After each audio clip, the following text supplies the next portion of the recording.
This story is titled, Kicked Out My Wife and Her Daughter, because I had enough. Before we jump into today's video, I wanted to let you know about my new channel. It's got shorter videos and a fresh style. Be sure to check it out through the link in the description. Alright, let's dive into the video. OP starts off by saying, So yeah, here I am, 32-year-old guy, married for a year to a woman named Andy, who I thought was just incredible. She's 34, and I'm not kidding. Up until all this started happening, I genuinely thought I'd lucked out. We met, hit it off pretty well, and took things nice and slow, mostly because of her daughter Carrie. Carrie's 16 now, but when I met her, she was about 14. And man, I could tell right away she wasn't thrilled about me being there. Which, okay, fair enough. Her dad passed in a car accident 5 years ago, and Andy had been pretty much a single mom since then. So yeah, I knew going in this was going to be a tough sell with her kid. I told Andy from the start I didn't want to overstep or try to act like Carrie's dad or anything. I figured, I don't want to replace anyone here.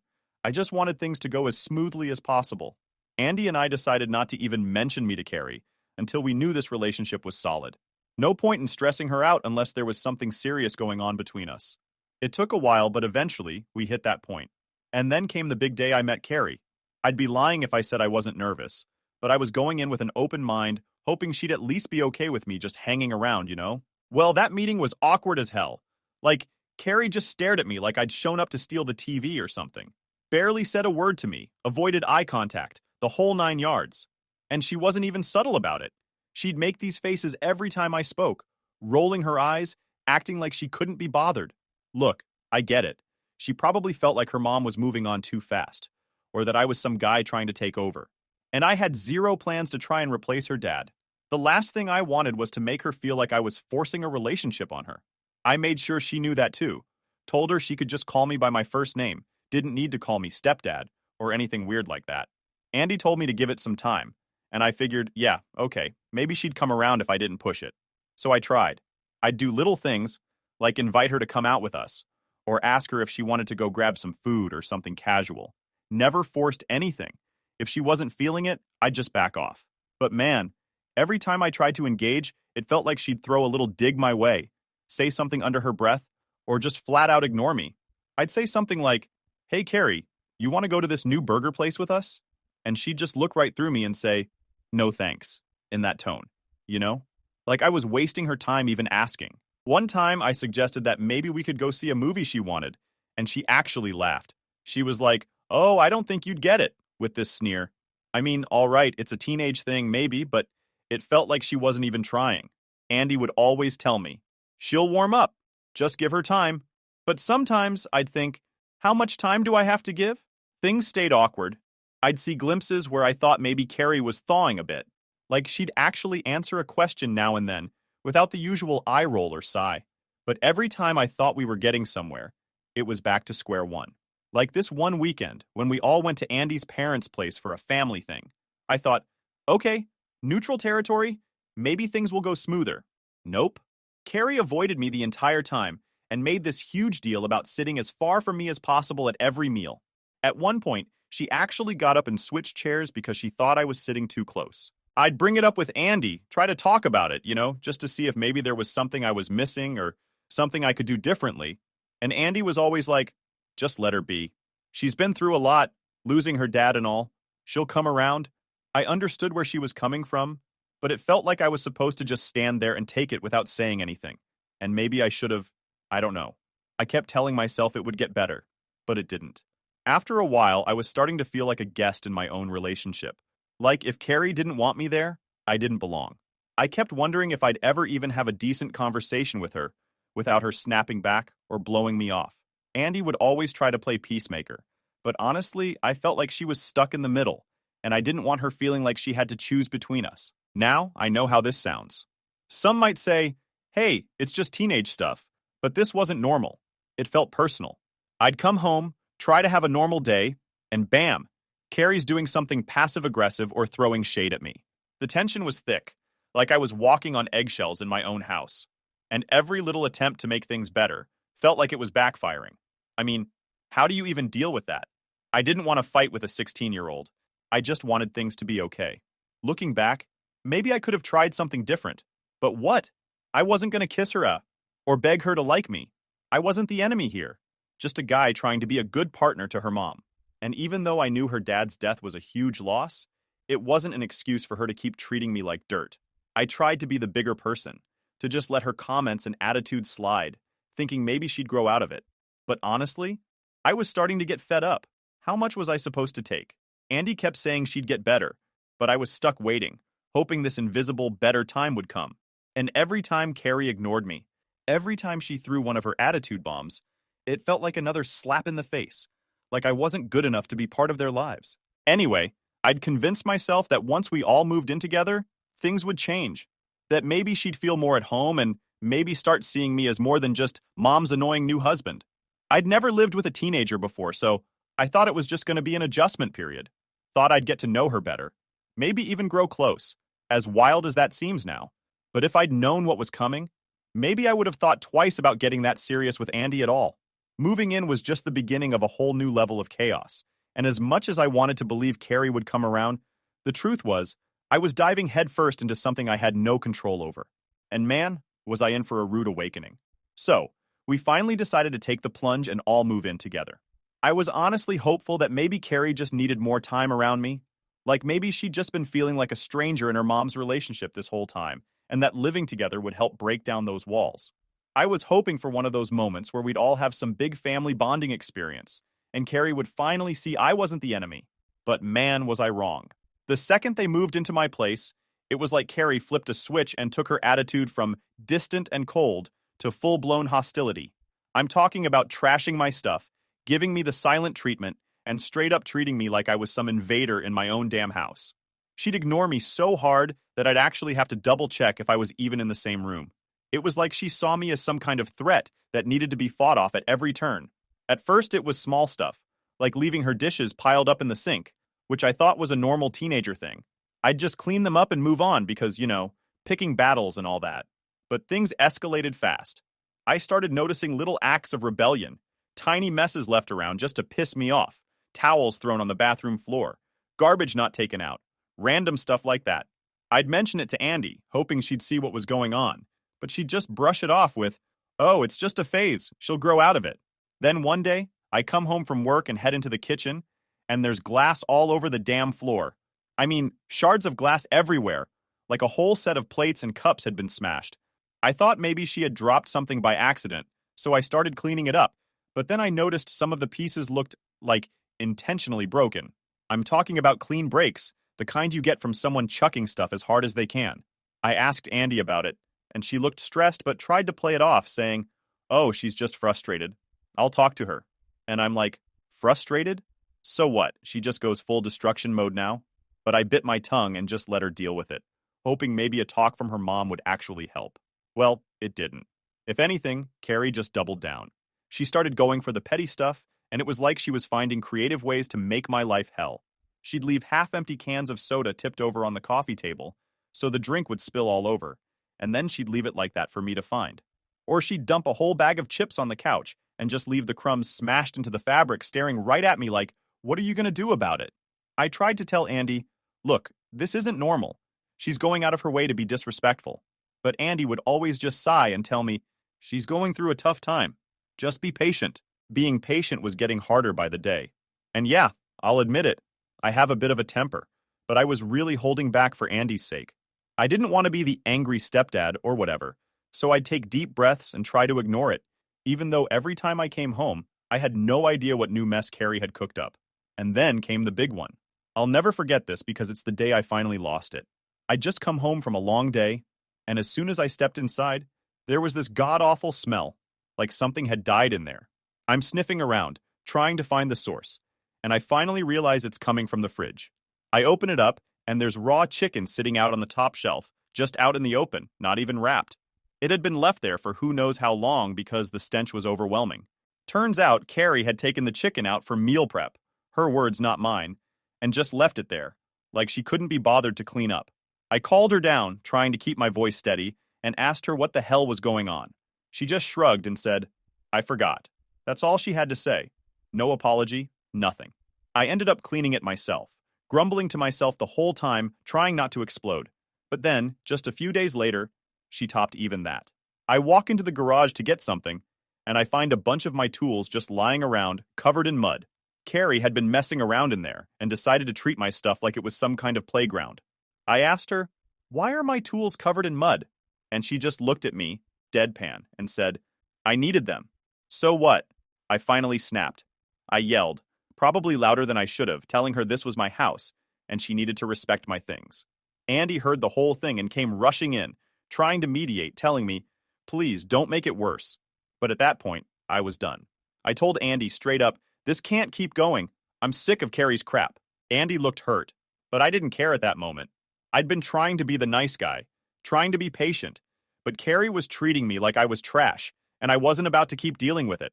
Andy promised me, again, that she'd talk to Carrie, and I just laughed and said, "Sure, maybe this time it'll actually work." But the next day, Carrie pulled her most ridiculous stunt yet. I woke up to find that she'd gone into my office and unplugged all my computer cables, just because. It took me half an hour to get everything back in place, and that was when I realized I was dealing with a kid who genuinely didn't give a damn about anyone but herself. This was no teenage phase. This was a full-on meltdown from a kid who thought she could get away with anything. At this point, every little thing she did felt like a personal attack. I couldn't walk into a single room without wondering what new chaos Carrie had left for me to find. And every time I'd bring it up to Andy, she'd just say, "She'll come around. Just give her space." Well, I'd given all the space I had. I was losing my mind trying to keep it together while Carrie was wrecking my stuff and laughing it off. It was only a matter of time before I reached my breaking point. Looking back, maybe I could have done something different. But honestly, I was fed up with always having to be the one keeping the peace. I was tired of feeling like I was just waiting for Carrie to decide I was worth a sliver of respect. And deep down, I was starting to question if moving in together was the biggest mistake I'd ever made. So this is where it all went down, the point where I finally had enough. I had been putting up with Carrie's mess and attitude for what felt like forever, hoping things would eventually get better. But turns out, I was just a sucker for thinking anything was going to change. Because the way she crossed the line this time, there was no going back. It started off like any other night. Andy and I decided to go out for dinner, just the two of us. We hadn't had a real date night in a while, and honestly, I needed a break from the constant tension in the house. Andy was always saying I needed to see the good in Carrie, but I hadn't seen anything remotely good from that kid in months. So yeah, I was looking forward to a few hours of peace. We get back from dinner, pull into the driveway, and as soon as I get out of the car, I see the garage door is wide open. Now, I know I closed it when we left, because I'm pretty paranoid about that kind of thing. And even if I hadn't, it was late at night by this point. Carrie should have been inside, not in the garage. So I'm already on edge, thinking something's off. I step into the garage, and I freeze. Right there in the middle of the garage is my car, my pride and joy, a BMW X5, and it's trashed. I'm talking slashed tires, deep scratches down the sides, and what looks like a broken side mirror. There are even scuff marks on the hood, like someone had been stomping on it. And who's standing there with a kitchen knife in her hand, looking as calm as can be? Carrie. I felt my blood go cold. I couldn't believe what I was seeing. She just stood there, looking at me with this smug little smirk on her face, like she was proud of herself. I managed to choke out, "What the hell, Carrie? What are you doing?" And she just shrugged, all casual, like this wasn't some felony-level vandalism she'd just committed. "It's just a car," she says. "Just a car." I lost it. I'd been holding back for months, letting all her little stunts slide, trying to keep the peace for Andy's sake. But this was beyond anything I could have imagined. I straight up called her a spoiled little brat and told her to get the hell out of my sight. I know I shouldn't have yelled, but what else was I supposed to do? She just destroyed my car for fun. At this point, Andy comes running into the garage, probably because she heard the yelling. She takes one look at the car, and instead of laying into Carrie, she turns to me, all calm, and says, "It's not as bad as it looks. She's just acting out. Don't make it worse by yelling." I couldn't believe it. I'm standing there, staring at my car, thousands of dollars in damage right in front of us, and she's telling me not to make it worse. I looked at Andy, speechless. I mean, how could she possibly defend this? I told her, "This isn't acting out. This is criminal behavior. She needs to face consequences." But Andy didn't want to hear it. She tried to pull Carrie away, saying they'd talk about it in the morning, and that we should all cool off. I wasn't cooling off. Not after what Carrie had done.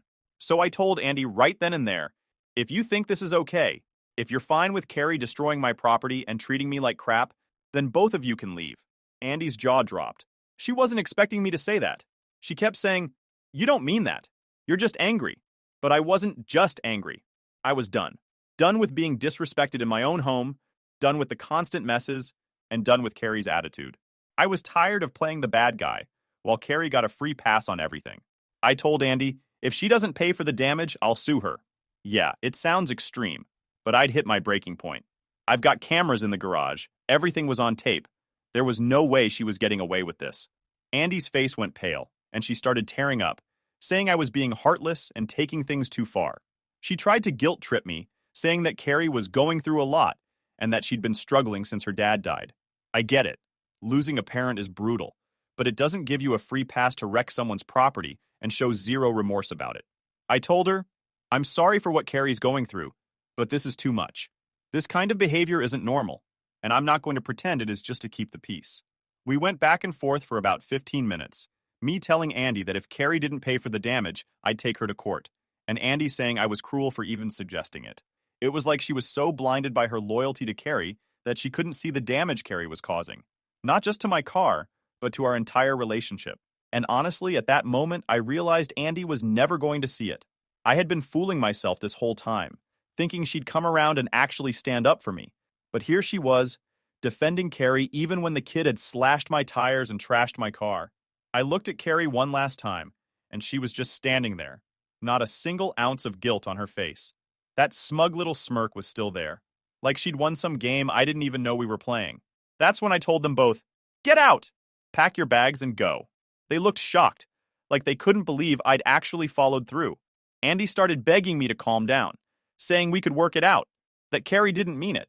But I was beyond caring at that point. I was done trying to fix things when it was obvious no one else was interested in making this work. As they left, I stood there, looking at the wreck that was once my car, feeling more drained than I've ever felt in my life. I'd spent a year trying to make this family work, putting up with so much crap because I loved Andy and wanted a life with her. But when it came down to it, Carrie's actions showed me exactly where I stood, and Andy's reaction proved it. That night, I sat in the quiet, wondering how the hell it had all come to this. I felt stupid for letting it go on this long, for hoping things would change when they never would. But one thing was clear. I wasn't letting Carrie or anyone else walk all over me anymore. This was the last straw, and I'd finally had enough. After they left, I sat there in the silence, feeling a weird mix of anger and relief. I kept looking out the window, half expecting Andy to come back, or for Carrie to storm in with another tantrum, but no one came back. For the first time in what felt like ages, the house was completely quiet. It hit me then that it was really over. This whole year had been this constant push and pull, with me trying to make things work, bending over backward to make everyone happy. But now that they were gone, I finally felt what it was like to have peace. And honestly, it was amazing. I went back into the garage to look at my car. The slashed tires, the scratches, the damage Carrie had done, it was all still there. Seeing it pissed me off, but at the same time, it was like a reminder of why things had to end. I didn't feel guilty for telling them to leave. After everything Carrie put me through and Andy just letting it slide, I knew this was the right decision. There was no going back. That night, I slept better than I had in months. I didn't have to worry about stepping on broken glass in the kitchen or finding my tools scattered all over the garage. I didn't have to walk into a room and wonder what kind of mess Carrie had left for me. For once, I actually felt at home in my own place. The next morning, I started making plans to move on. I knew I'd have to deal with the car situation, figure out if I was going to repair it or replace it, and maybe even file a police report if it came to that. But for now, I just wanted to enjoy the quiet, to actually feel like I was in control of my own life again. As the days went by, I started getting texts from Andy. At first, she was just checking in, asking if we could talk. She'd send these long messages, telling me how much she missed me, how she thought we could work things out, how Carrie was just acting out because of her dad's death. Same stuff she'd been saying all along. And honestly, it just reminded me why I couldn't keep doing this. I'd given it everything I had, tried to make it work, and Carrie kept pushing every single button I had while Andy defended her. I ignored most of the texts. I knew if I replied, it would just lead to another back and forth where she'd try to talk me into taking them back. But I wasn't interested. I'd made my decision, and I was sticking to it. A few days later, Andy showed up at the house. I hadn't answered her messages, so I guess she decided to try face-to-face. I opened the door, and there she was, looking all teary-eyed and apologetic. She told me how hard things had been for her and Carrie, how Carrie was still struggling with losing her dad, and how she thought I was giving up on them too easily. I just listened, but the more she talked, the more I realized nothing had changed. She was still making excuses, still defending Carrie, still refusing to see my side. Finally, I stopped her and told her, "Look, I've put up with this for a year. I've given everything I could to make this family work, and all I got was disrespect and chaos. I'm done." She looked hurt, but I could tell she didn't really understand. She started saying things like, "Carrie will change," and "We can work through this." But I wasn't buying it. I told her, "You had a year to make her understand that she couldn't just treat people like crap and get away with it, and you did nothing. I can't live like that anymore." After a long, awkward silence, she finally nodded and said she understood. I think, for the first time, she realized that I wasn't going to back down, that I wasn't going to let Carrie walk all over me anymore. She tried to say a few more things, but I just told her goodbye and closed the door. I wasn't going to let her guilt trip me into changing my mind. Once she was gone, I felt this huge weight lift off my shoulders. I'd been holding on to this idea of us being this happy little family, but that was just some fantasy I'd built up in my head. The reality was that I'd been living in a nightmare, and it was finally over. In the days that followed, I started putting my life back together. I focused on fixing up the house, getting things organized, making it feel like my place again. It felt like I was reclaiming my space, and with every little thing I did, I felt more like myself. People started asking questions, of course. Friends and family wanted to know what happened, why Andy and Carrie were gone. I kept it simple, just told them it didn't work out. No one really pushed for details, and that was fine by me. I wasn't interested in rehashing every little thing Carrie had done, or explaining why Andy hadn't backed me up. The people who knew me well could tell I was happier, and that was enough. There were moments, though, when I'd think back on it all and feel a bit of sadness, maybe a little regret. Not because I missed them, but because I'd put so much time and energy into something that turned out to be a complete mess. I'd wanted a family, wanted to be that supportive partner for Andy, and it hadn't worked out. But in the end, I realized it was better to be alone and happy than stuck in a toxic situation where I was constantly disrespected. One day, I was cleaning out the garage and finally decided to get rid of some of the things that reminded me of Carrie and Andy. I tossed out some random junk they'd left behind, old clothes, notebooks, whatever. And as I was doing it, I felt like I was really moving forward, like I was closing that chapter of my life for good. Final update. So, after everything went down, Andy reached out, wanting to talk. I'll be honest, I wasn't thrilled to meet up, but I thought maybe there'd be some sort of closure, or maybe she'd finally see my side. We sat down, and she started talking about how we could work through it, and how I needed to just be patient. She wanted me to come back and try again, promising that Carrie would get better, that this was all just a rough phase. But I was done. I mean, I'd already been patient. I'd been giving chances for a year while Carrie wrecked my stuff and my peace of mind, and Andy let it happen every single time. I told her as calmly as I could, "I'm sorry, but I'm done, Andy. I can't keep doing this." I explained that I needed to think about myself for once, that this wasn't just about one incident, but a whole pattern of disrespect and chaos. And honestly, I could tell she didn't fully get it. I think she really believed this could be fixed if I just put up with Carrie's nonsense a little longer. But the thing is, I didn't want to put up with it.